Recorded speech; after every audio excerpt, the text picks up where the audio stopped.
everybody. This is Dr. Jewel Williams, and I am having some friends with me today. All right, this is my husband, Eugene, and I have my friend, Lynne Stokes, the one and the only, and her husband, Jai Stokes. Hello, Hey, Jai. everyone. Hey. Hello. So we're actually going to have just a little chit chat, but we thought it would be awesome for our husbands to introduce who we are. All right, go for it. Jai, tell us a little bit about Lynne.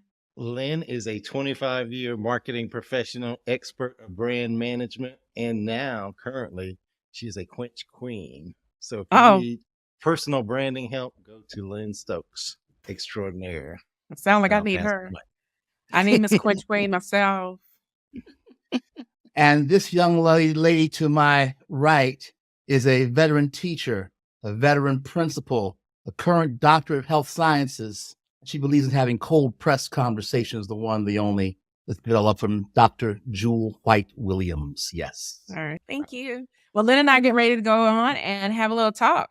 We're going to just do some casual talk. Thank you, guys. Thank you, guys. Now, I thought today would be great because both of us are entrepreneurs, even though we both are in our 50s. And I consider that an amazing time. We learn more about ourselves, I think, I thought I was really learning about myself when I was 40. But as time moved on, I'm telling you, when I hit 49 going to 50, things just changed like fast. Change in career, change in where I was living, change in my thought process. Everything just started changing. What about you, Lynn? It did. I don't know. 50 didn't hit me. It didn't hit me like a ton of bricks. I think it was just still the natural evolution. I think something about turning 50 gives yourself permission to be the person that you've kind of been sort of toying with in your 30s, tiptoeing around in your 40s, and then kind of the 50s is kind of like, okay, this is who I am. It's okay to be who I am and just to embrace it. So I think that I agree with you. I am feeling freer than I ever have at any point in my life right now in my 50s. Uh-oh. So I think we'll be talking about We that. gotta watch. Oh, y'all. That means, sometimes I have to watch myself in my place of where I am because the freedom sometimes comes out verbally. So I have to be careful with that. Now I'm being serious. You know, you hear our elders talk about being so free and they're like, I'm not holding my tongue. I'm not holding my tongue. I don't think it's because of age. I think it's because after so much experience, you're just like, what? It's time to stop holding back and it's time to just let people know exactly, how you feel in a sense. It's not just being too rude or anything like that. No. I don't think it has anything to do with kind of being rude. And it's funny because I have said that before, is that why should I wait till I'm in my 70s and 80s to be able to speak my mind and speak my truth and all of that? So I think that I'm sort of accelerating that and just being who I am. But to your point, it doesn't have to be rude. But I think that we also are in a good position where we can be examples and role models to others. Oh, And maybe it's also, I think that some of this burst of energy or us being who we are is that maybe we've been repressed for the last 20 or 30 years and felt like we haven't because of the spaces that we've been in, that we couldn't be ourselves. And now we're finally in spaces and places, whether it's the physical space or place, or it's our mental space or place, where we really feel like we can speak our truth and share our truth and have a literal microphone to be able to do that. Right. Okay. So I've been going to various conferences, virtual. I've been going to physical conferences. And one of the words that they've been using is oppression, thinking that from where we have been and as from where we came from, that we have a thought process of oppression. Like we don't realize that our legacy and what we've done and how we move, we invoke that oppression sometimes. And that could be the reason why we realize when we hit age 50, we don't need to have a form of oppression. We need to go beyond that. Because not saying we have to hold our tongue, have to stop doing what we're doing. We have to follow the same things as our fathers and our mothers have done, because it's changed Mm-hmm. since they were 50. Mm-hmm. Mm-hmm. Because I don't I think think, it's a modern day oppression. okay. I think that it's generationally, our parents raised us to have more than they had. Yes. They Yes, wanted exactly. us to go into places they couldn't go. They Mhm. wanted us to live in the suburbs. They wanted us to go for that car, go for, go travel and do those things. I don't know about you. My parents we didn't take vacations where we got on a plane and went, to Disney World when we were kids. That wasn't, we got in the car and we went to Uncle Joe's house, that type of thing. That was vacation. And, now we're doing these things. And so there's a certain amount that I think that we have achieved more than the generation before us, but it's still not far. We made it further than they did. Yeah. Yeah. And then it was like, okay, we got there and then we stopped. No, we can't get to the C-suite. No, we can't get to that next level. No, we can't, have second homes and third homes and stuff like that, that type of thing. So I think it's still like a generational thing as far as like, we still are not unleashed, so to speak. Ooh, I love that. I love that. So that the oppression is kind of, yes, there are enough outside factors that are keeping us in some kind of, level, but there might also be this just kind of limit that we're still putting on ourselves. Kind of like our mindset. Exactly. I think so. Some of it's mindset, but some of it is also access. Some of it is, I think that there are places that we could go, or we don't have access to information, even though information is accessible. Yes, we don't have access to people. Yes. We don't have the help and the support. We don't know what we don't know. And can I tell you, when we do get into a position and that door opens, we have now a choice of accepting what we're seeing, learning, and use it to our benefit. Or we could go ahead and go back and say, hey, I don't know if that's for me. That's where that mindset comes in, of oppression. And I say that because as an entrepreneur, but still an active worker, full time, stepping out into where I am now took a lot. Would I have done it 10 years ago? Yeah, I tried it. I had a blog. I had a podcast. My husband and I had a business where we were promoting him and his books. However, I hate it when people say it's fear. It wasn't fear. It was the unknown, not knowing where we could have gone because we didn't have those, I wouldn't say coaches or mentors.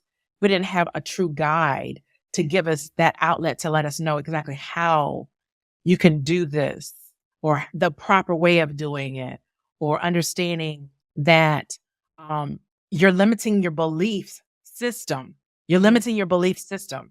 When I was in my 20s. Was it also putting a pin in that limiting your belief system, but was it also, you said you didn't have a guide, but did you even have a destination? Oh, okay. So, and the thing about and I think that's some of the thing, and that's kind of some of the things we'll talk about as far as like, did you, when you were doing the work and doing the things, did you have a milestone or a destination in mind of where you wanted to go? Or were you just doing the things today? Because that's where the guide and the mentor probably could help. And that's what I mean by we don't know what we don't know, is that you had to decide, if you're here, you've got to decide that this is where I want to go. This is the first milestone. This is the thing I need to do. And then you've got to figure out how to get there. But if you never have this, I think it's Alice in Wonderland. If you don't know where you're going, any road will take you there. Right. Okay. So we believed in vision boards younger in our lives. Okay. And you, Joyce, and I all, and Jean, we all talked about how we had these visions. Mm-hmm. But with growth, yeah, we had a destination, but the destination wasn't living it to the dream and to the level that we know God can give to us. Ooh. Okay. No, I'm being serious. Okay. So So when I first joined this church, I'm Episcopalian. I grew up Episcopalian. First, I grew up Anglican until age 10, and then went to a high Episcopal church. And then when I went to college, I started going to a holiness church because I just felt like I needed more of the word. Mm-hmm. And then after graduating, I have a girlfriend of mine, and she and I would talk all the time, and she took me to her church.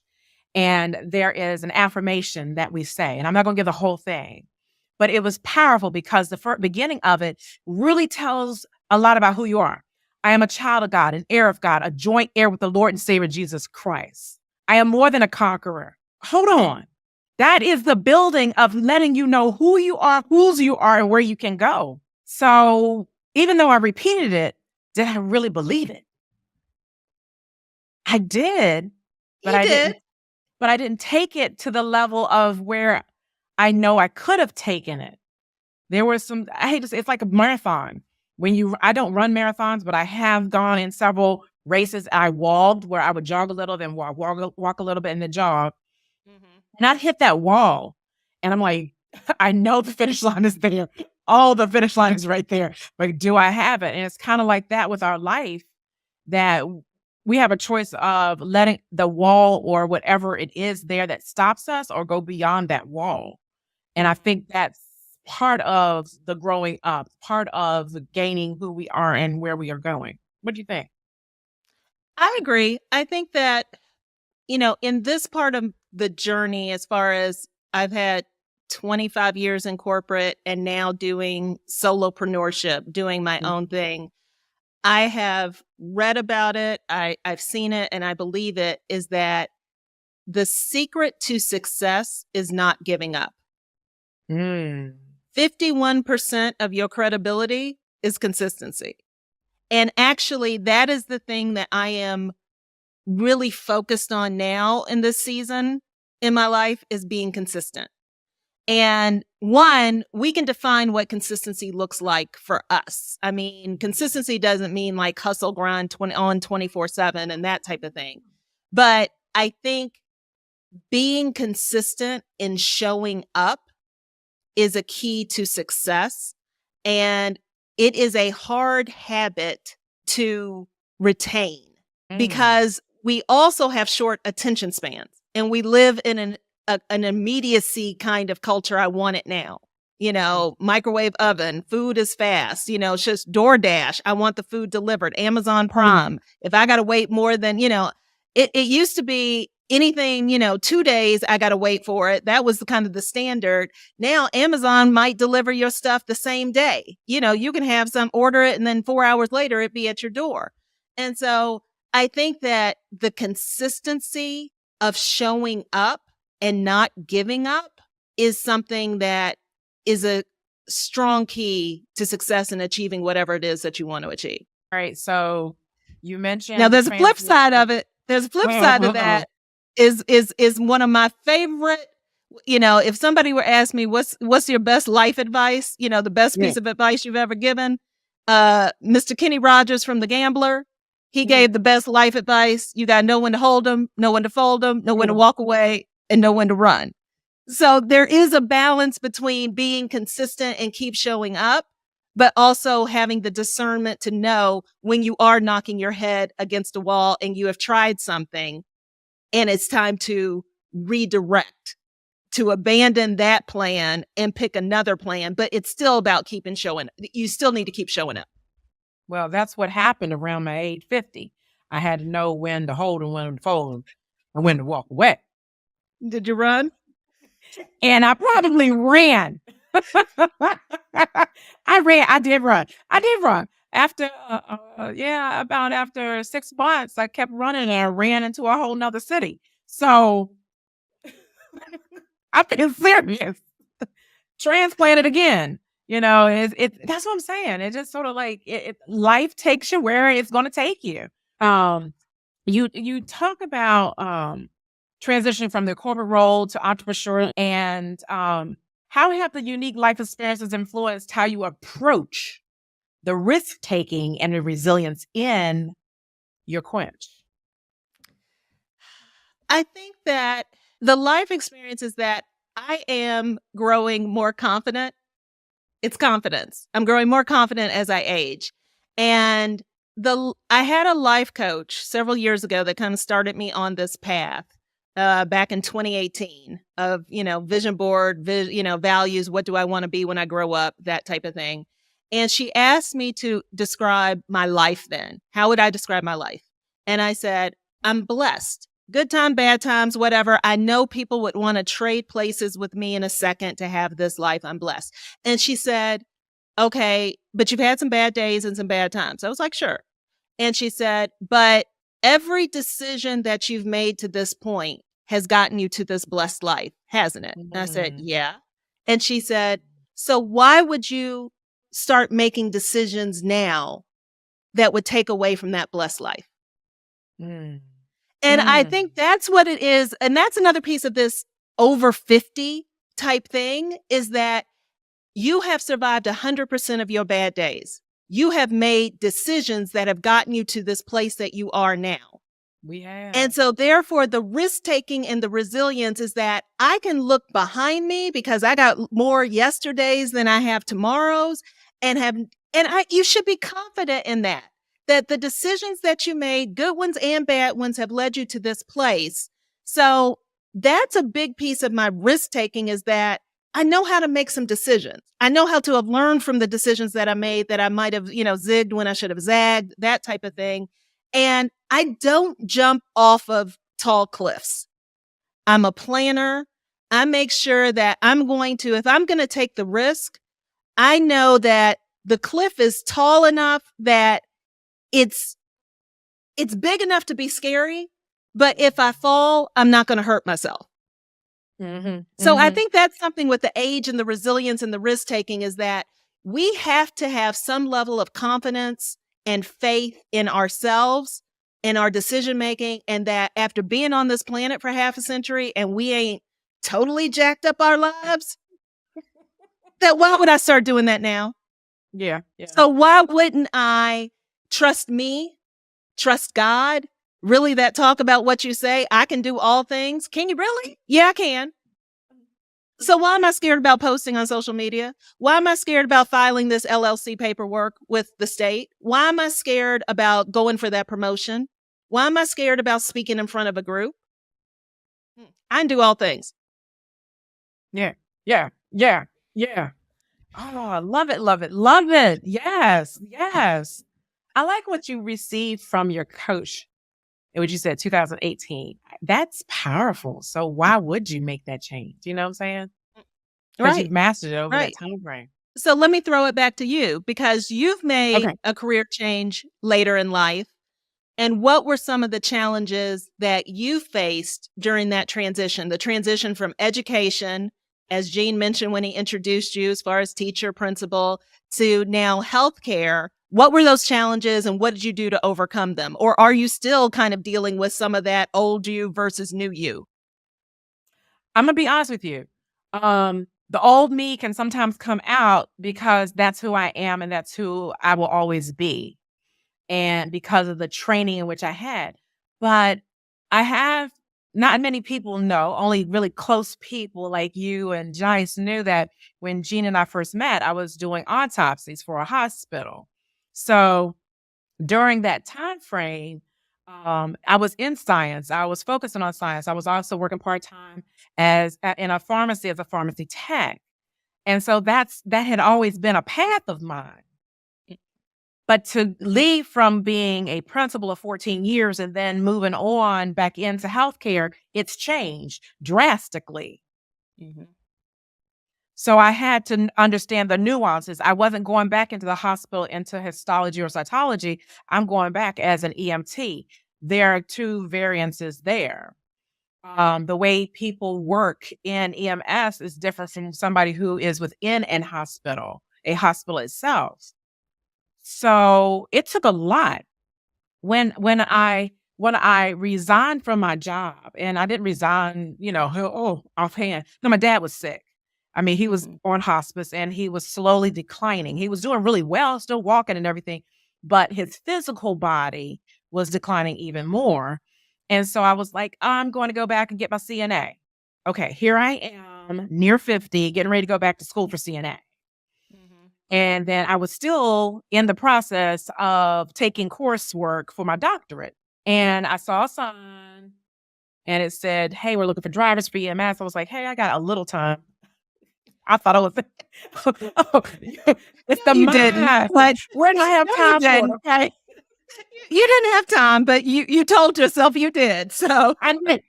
high achieving people, that's what we do. I decided to enroll after talking to the chief. She was like, why don't you enroll in the course? I was like, what?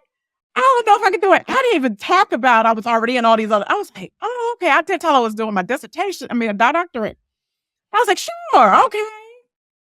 What was I thinking? I lived, I ate, I breathed. I listened in the car. I had my phone near so I could hear the transcript from the textbook for EMS. That was during the day. At night, I focused on my doctorate. I mean, what was I thinking? And then I knew I still needed to take the test and the clinicals for CNA. What was I thinking? I don't know. But I finished it. I finished all of it. But the challenges and what I learned is that myth, that part, allowed me to realize that you can do all things through Christ who strengthens you. If it is his will, you can accomplish it. And that's what allowed me to learn more about who I was and where I could go. That has to be an extreme, it is true about hindsight being 2020. When you were going through it, you were just going through it. You just knew what was on my calendar, what do I need to accomplish? But but when you get on the other side of it and you look back, you have to pat yourself on the back because that was a lot going on at the same time. Not only the physical toll of it, but the mental, the emotional, taking care of family, your dad, you doing daughter, wife, mother stuff on top of all of this vocational and functional stuff and school stuff. That's a lot. And so the overcoming of it, you didn't have just even the mental and the emotional, you had the physical as far as just the strength to get through the day, to get from Sunday to Sunday and rinse and repeat. Yeah, and let me tell you, I thank the company that I was working with. When I mean company, I'm talking about the firehouse and the volunteer rescue squad where we all were, because they just they were very loving and caring, and they wanted us to meet where we need to go, and they offered me an opportunity to just sit in on the classes with the firefighters who needed to get their EMT. And I have no problem saying this. I walked into the class and I look up and I'm like, that's my parent. So I walk into class taking an EMT class with a parent who was getting his firefighter EMT at the same time. And I was joining the class and it was very humbling. We learned a lot about each other. And when we went on calls together for the 911 calls, we just worked as a team and got things done to make sure the patient was doing well. But it made me really think about a lot. It really did, just going through this whole process. And I still feel like I'm learning a lot in this process as well. So what advice would you have? What advice or strategies would you have for somebody that is over 45, over 50, and contemplating a change from whatever their career is into healthcare? Or I don't know if it even matters, from career A to career B. What would be your top 2, top 3 pieces of advice or strategies to help them make that transition, or for them to consider as they make that transition? Okay, the very first advice that I would give is that don't be too hard on yourself. That's rich. And the reason I say that, I love reading Michelle Obama's book, Becoming. Because that's what you are. You're becoming. You're not leaving what you were behind, because all that you learned in the back end is going to just make you even more rich of a person and with all your tools to be where you wish to go. The second piece of advice is give yourself a break. And what I mean by that, literally find one thing that you enjoy. And the one thing I love is getting on that floor and doing my stretches every day. That ball, that bar, just sort of just getting there, enjoying life, enjoying that part of myself. Mm-hmm. And then the third thing I would say is don't feel like you can stop learning. You can always learn. Mm-hmm. You may have to come up with something that works for you, but it is possible if you put the mindset and you put the energy behind it. Yep. Yeah. I love that. Love that. Yeah. Mm-hmm. Well, then, you know what? We have been on here for quite some time. We're going to have to come back and talk about some more. We got so much we could talk about. I know. This has been fun. I don't know. I'm hoping the people who watch it enjoy just as much as we did. I think so. I mean, I hope so too, because it's such a journey as far as this aging and being in this midlife, over 45, over 50 kind of world, and the freedom that it brings. And I hope that we can be examples to others as far as embracing, because there may be somebody out there listening that's like, oh, dreading that they're 50 or turning 50, or they're focusing on all the things that they feel like they can't do that they used to be able to do. And it's a young person's game. You are not too old. It is not too late. There is still a lot of runway ahead of us. So you need to, engines on, wheels up, and let's go. Right? Let's fly. I'm telling you. And I think the support that we have with our family, with our spouses helps a lot too. It does. There are some people who are in this stage who do not have family members or good supporters. And that's one thing we could kind of talk about. How can you build your network? Mm-hmm. Mm-hmm. Mm-hmm. I mean, I think the network is important. You have to have family, friends, leverage the network. I mean, I'm actually finding, and especially now in this post-COVID world where we're inside and screens and that type of thing, people are giving social media a bad rep, but you can find kindred spirits on social media and do the same thing. Like, we are not in the same state. We are hundreds of miles away, and we are having this conversation just like you right in my room. And I have learned that if you reach out to people and say, hey, do you have 30 minutes for a virtual meet and greet?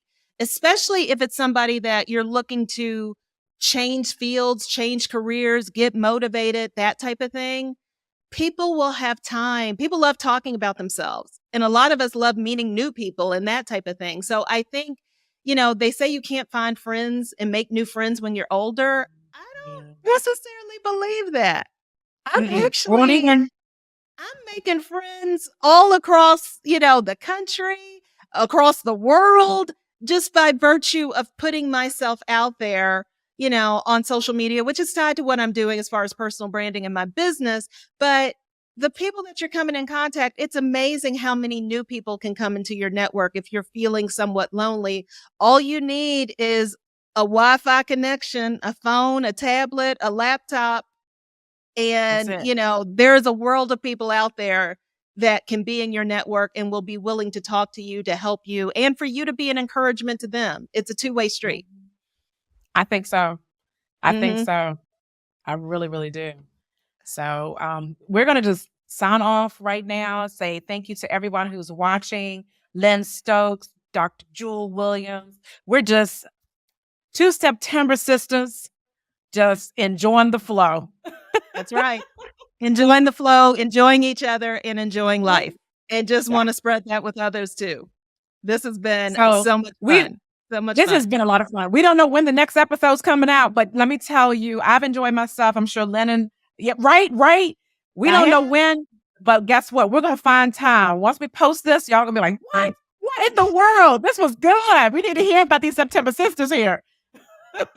I love it. I love that, September sisters. So watch out. Part 2 might be coming soon. Take care, Lynn. All right. You too. Thank you.